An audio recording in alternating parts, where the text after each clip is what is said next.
All right, so I made a video, I think last week, about rumors of Errol Spence getting a new trainer because he has activated the rematch clause, and we still don't have everything, out information.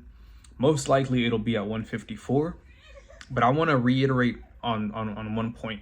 I want to talk about it really quick. I'm not making any excuses, but facts are facts. Errol Spence has been in accidents, and people are gonna say, well, if he, has been in accidents and he's not performing right after those accidents, why did he win against Ugas and things like that? I've never seen Ugas to be the best. I mean, he was a top contender at 147, but he was never that guy. He beat a Manny Pacquiao, but Manny Pacquiao was already old. He was out of the game. I mean, if he would have beat a prime Pacquiao and would have, done all of that, that's a different story. But anyways,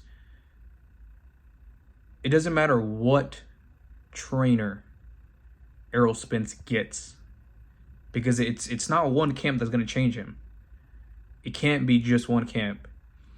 Whenever fighters switch over to a new trainer, it takes months, it takes fights until they start getting the groove of what that new training is.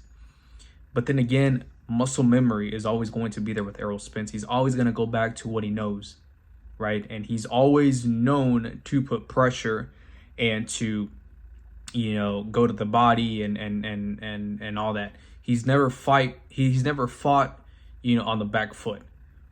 So it doesn't matter what trainer he gets.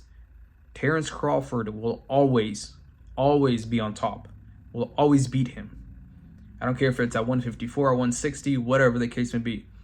In my humble opinion, I don't think Errol Spence has the tools to even come close to beating a Terrence Crawford.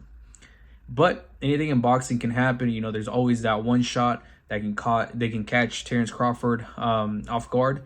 But the way that Terrence Crawford is locked in and how he is in his prime right now, because he hasn't taken much punishment, and he is he's a man that's always in the gym. He's like a Canelo. The consistency and everything is there. So I'm not too happy that the rematch is happening, because I don't want to see another beatdown for Errol Spence, because if that's the case, then that's going to take a lot more years off his career. If he gets another beatdown like that, he might as well just hang him up. He needs to really focus on what he can do, right? And Terrence Crawford, he's always going to be in the gym. He's always going to be ready. But I don't want to see that fight. I don't want to see a rematch. I want Terrence Crawford to fight Boots Ennis, which I think he will beat him. Terrence Crawford will beat Ennis. I want him to fight top contenders at 154.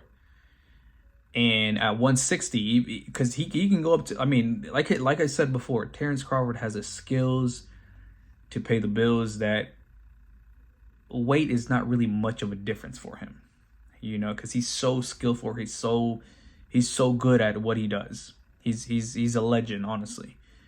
But if he can go into a Canelo fight, that would be just unbelievable. But let me just say, and let me stop getting off topic. Errol Spence doesn't need a new trainer. He just needs to fight other fighters instead of Terrence Crawford, because Terrence Crawford is just always gonna be the better man out of two. But anything can happen in boxing.